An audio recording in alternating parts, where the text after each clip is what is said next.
We were sitting across from each other, a trendy Italian restaurant in Portland, Maine, the kind with floor-to-ceiling windows that turn every table into a stage. Sophia had specifically requested the one right by the glass, where anyone walking by could see us. That's when she delivered the line, "The wedding's off, Ethan. I don't love you anymore." Her voice, it just carried. Like she'd rehearsed the projection. And honestly, the scariest part wasn't even what she said, but how incredibly prepared she looked when she said it. Every head in the place turned toward us, forks frozen halfway to mouths, conversations just dying mid-sentence. And then I saw them, her friends, clustered at a table near the bar, 3 of them with their phones already out, pointed right at us. My name is Ethan. I'm 27, and I'd been with Sophia for 4 years, engaged for 2 of those. And in that surreal moment, I realized I had never actually seen her without an audience. The thing that really got me wasn't the breakup itself. It was the sheer production value. The way she'd staged it, like a scene from some made-for-TV drama where I was supposed to be the devastated ex, falling apart in public. Her best friend, Brooke, was recording. I could see the little red dot on her phone. And 2 other friends I barely knew were whispering to each other with these excited expressions, like they were watching their favorite show unfold live. Something in my chest just went completely still. Like a switch flipping from on to off.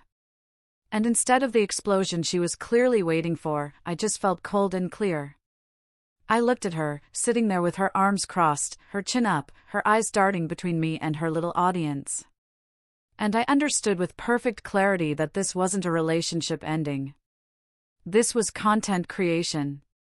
"Thank you for being honest," I said, and my voice came out steady, almost cheerful. Which clearly wasn't the reaction she'd scripted because her expression flickered with confusion. I pulled the engagement ring from my pocket. I'd been carrying it because we were supposed to go to the jeweler that week to get it resized, and I placed it carefully on the table between us. Like I was setting down a chess piece. The restaurant had gone so quiet I could hear the kitchen sounds from the back. The sizzle of something cooking, someone laughing. Normal life continuing while mine was, apparently, being live-streamed. I pulled out my wallet, counted exact cash for my half of the meal, plus a generous tip, because the waitress didn't deserve to be stiffed over Sophia's performance art. Then I stood up, without hurrying. "Looks like I'm throwing myself a narrow escape party," I said. And her friends actually laughed. They genuinely thought I was having some kind of breakdown disguised as jokes, but I was completely serious. I walked out of that restaurant with my spine straight and my hands steady.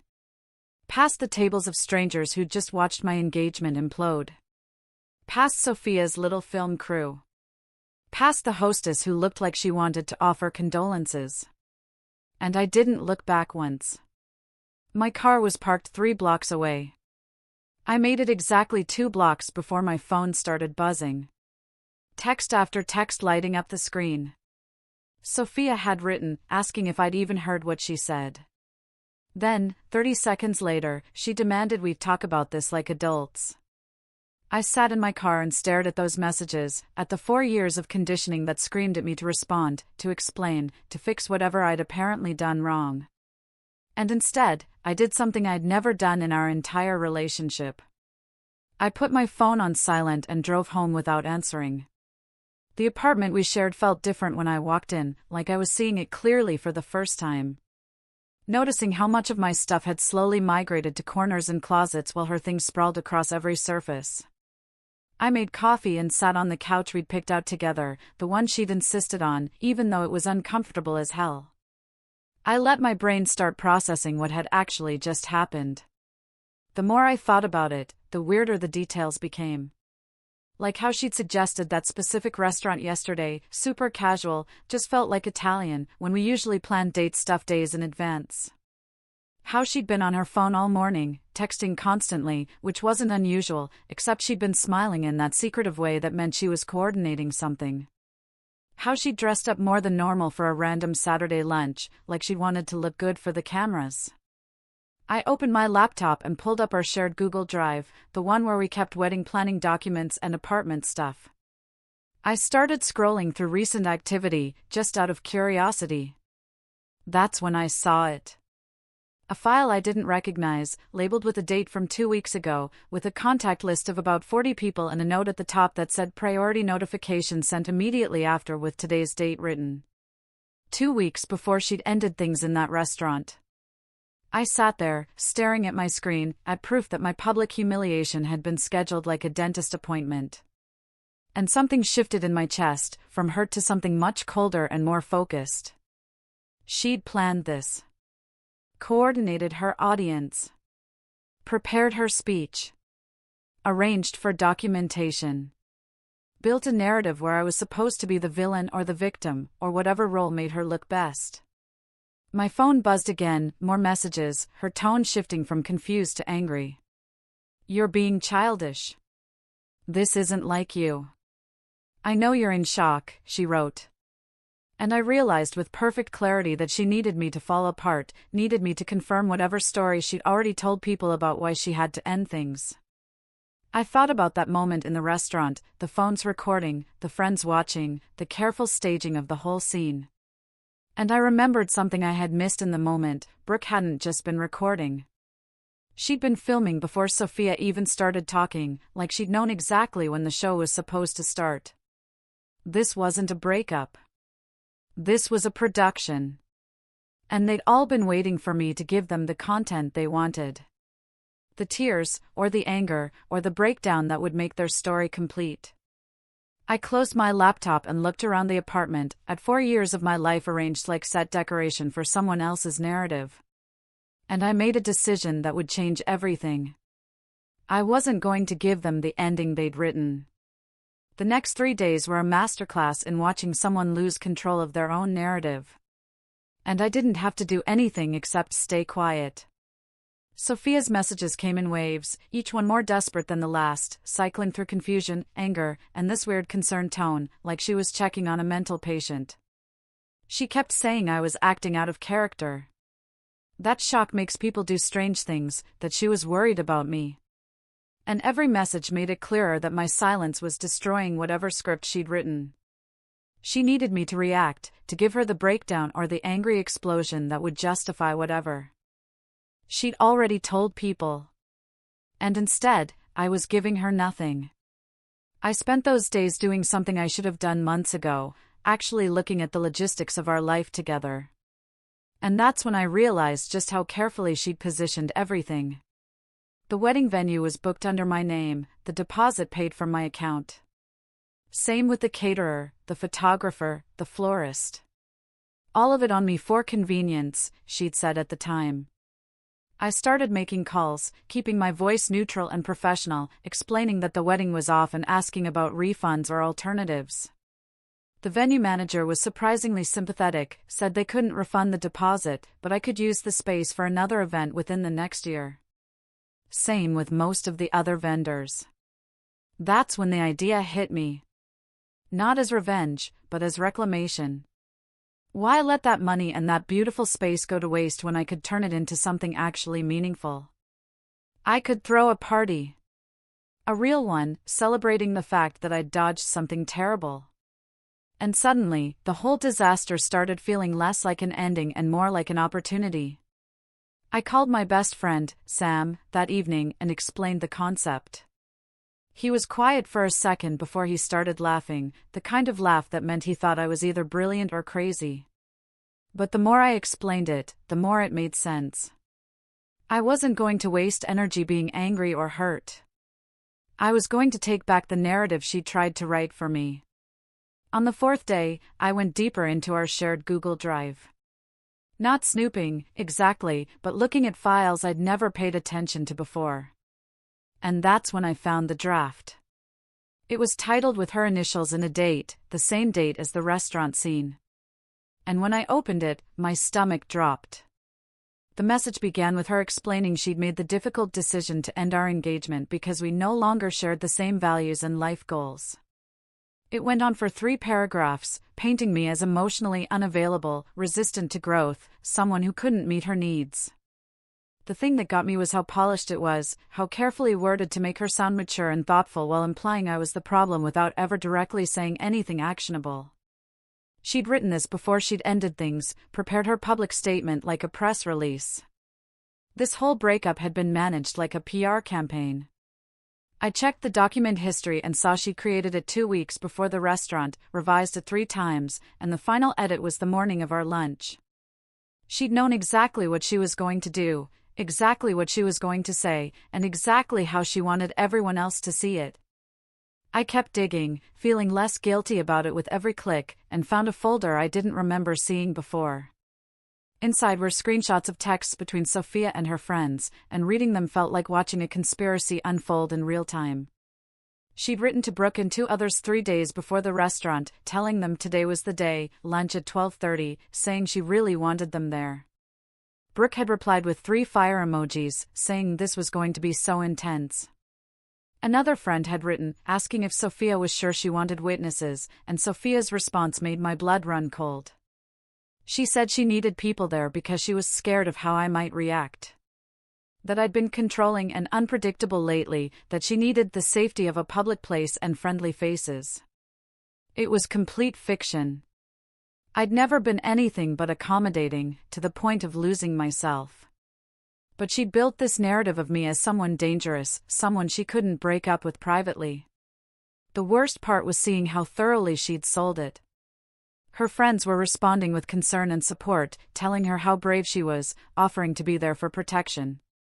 She'd turned our breakup into a rescue mission, with herself as the victim.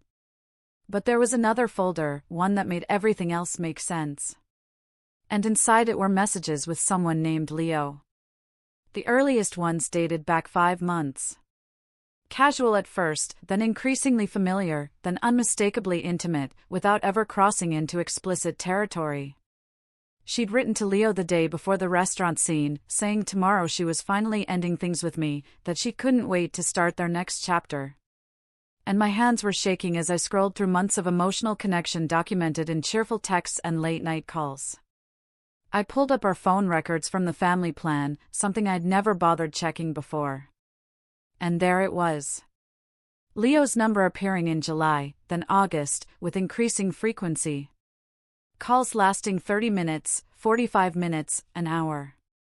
While I'd been planning our wedding, picking out flowers, and tasting cake samples, she'd been building an exit strategy with someone new. The timeline made perfect sense now. She hadn't fallen out of love with me and then met Leo.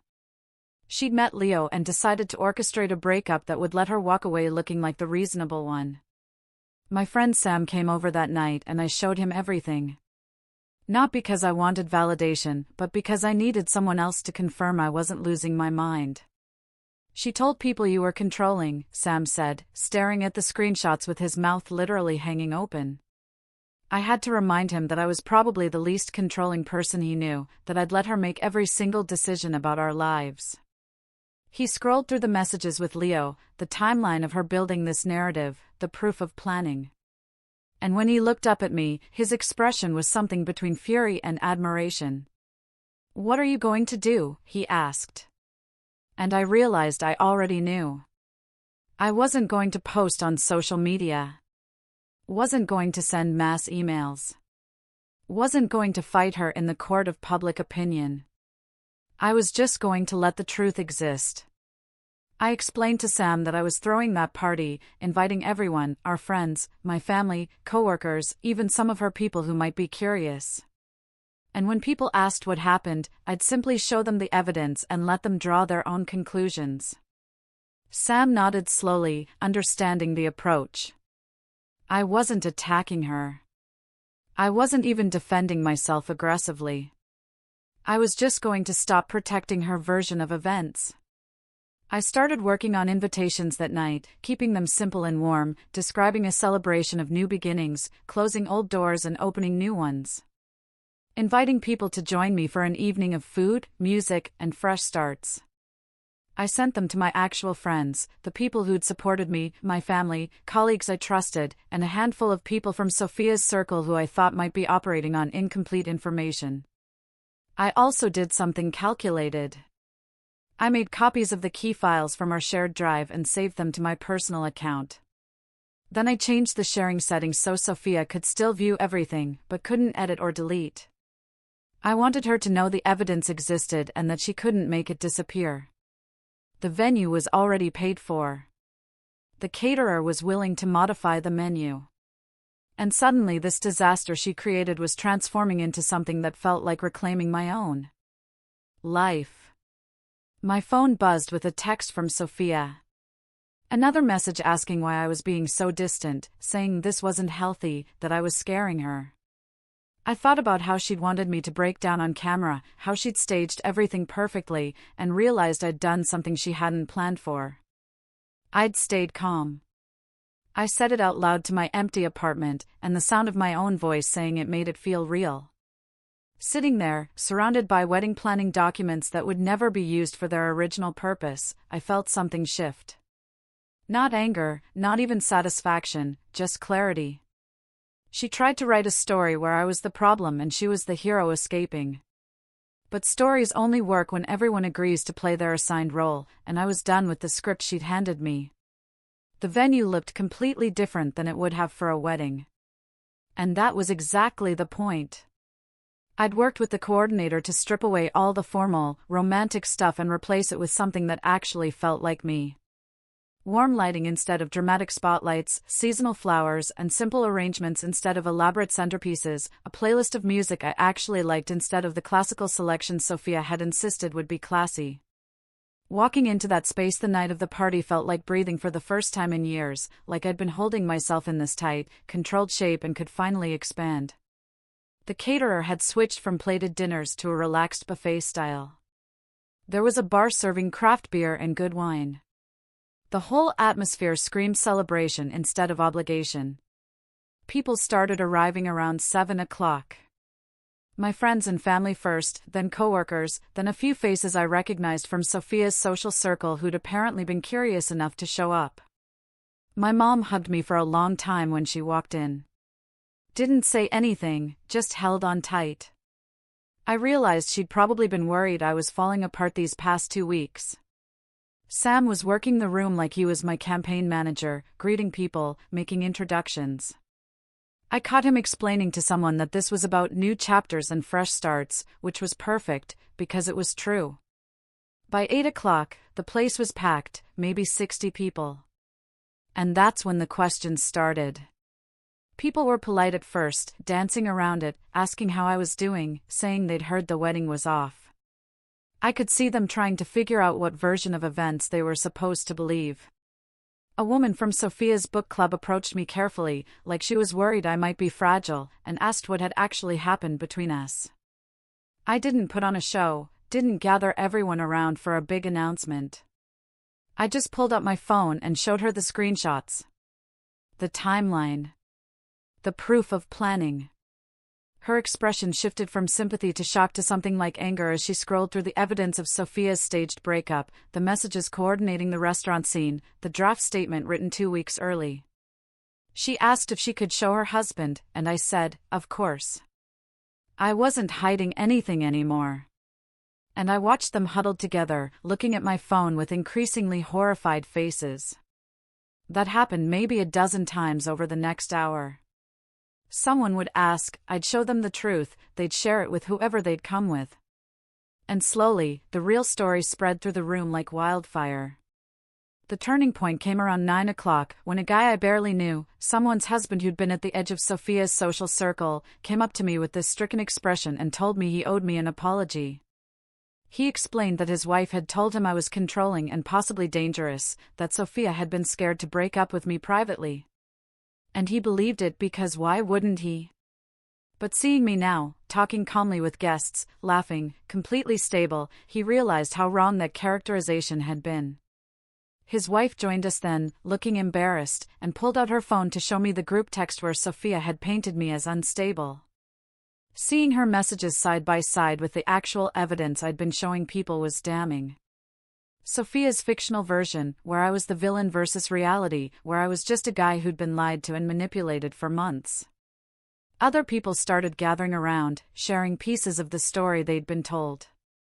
And we assembled this picture of how thoroughly Sophia had worked to control the narrative before she'd even ended things.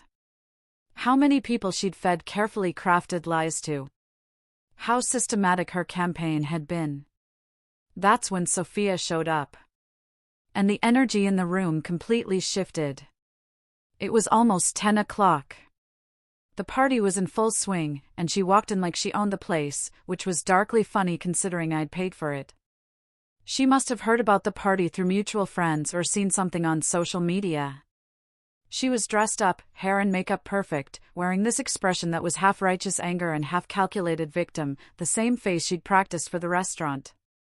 She scanned the room, saw me surrounded by people who were clearly on my side, and something flickered across her face that might have been panic. "What are you doing?" "You're spreading lies about me," she said, her voice cutting through the music and conversation. People turned to watch. Phones came out. And I realized with perfect clarity that this was exactly what had happened at the restaurant, except the roles were reversed. She needed everyone to see me as the bad guy. Needed to perform her victimhood. But this time, she didn't have a coordinated audience. She had a room full of people who'd seen the actual evidence. I didn't yell, didn't match her energy, just kept my voice level and clear. "You weren't invited, Sophia," I said. And the simplicity of it seemed to throw her off balance. She started to argue, saying I'd manipulated the screenshots, that I'd faked timestamps, that everyone was believing a carefully constructed lie. And her desperation was so obvious it was almost painful to watch. "These are our shared files. You can still access them right now. The edit history shows your email creating them," I said, holding up my phone with our Google Drive open. The room had gone completely silent. That same restaurant quiet, except this time I wasn't the one being humiliated. She looked around at all these faces, some of them her friends or people she'd carefully cultivated relationships with. And I could see her realizing that her story had fallen apart, that the narrative she'd spent weeks building was collapsing in real time. Someone near the back started filming. I saw the phone go up, and Sophia noticed it, too. Her face went through this rapid series of expressions, anger to fear to something calculating, like she was trying to figure out how to salvage this. But there was no salvaging it. She turned and walked out without another word, the door closing behind her with this final click. And there was this collective exhale in the room, like everyone had been holding their breath.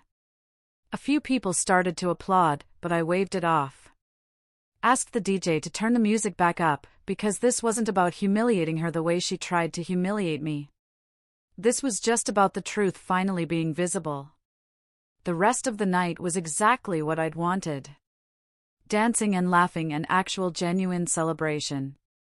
People coming up to tell me. They were proud of how I'd handled everything. Friends making toasts about new beginnings and narrow escapes. I felt lighter than I had in years. Not because I'd gotten revenge, but because I'd stopped carrying the weight of her lies. The next morning, I started getting texts from mutual friends with updates I hadn't asked for. Sophia had tried to do damage control on social media, but it backfired spectacularly when people started asking questions she couldn't answer consistently. Someone told me that Leo had ended things with her within the week after the party.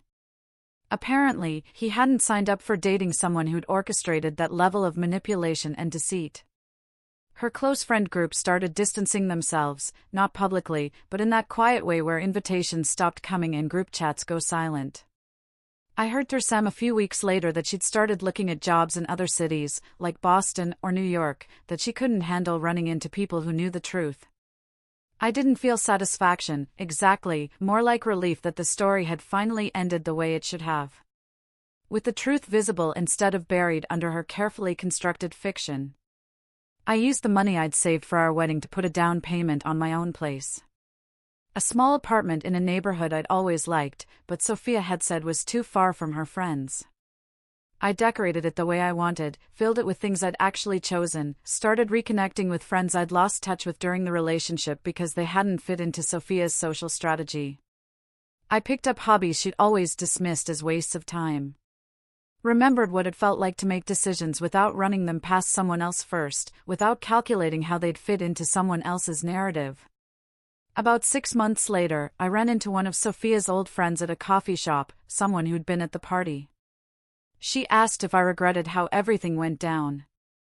I thought about it for a second and realized I didn't, not even a little bit. Sophia had wanted to break me in public, wanted to watch me fall apart and confirm whatever story she'd built about me being unstable and unable to handle reality. But instead, she'd given me the push I needed to finally see clearly. The real tragedy wasn't that she'd tried to destroy me. It was that in trying to control every detail of the narrative, she destroyed herself, lost her relationship, her reputation, her friend group, and her future with Leo, all because she couldn't just end things honestly. I finished my coffee and walked out into the sunshine, heading home to my own apartment, my own life, my own story. And for the first time in years, I wasn't playing a role someone else had written for me. Have you ever been in a situation where someone tried to control how others saw you? And how did you handle it?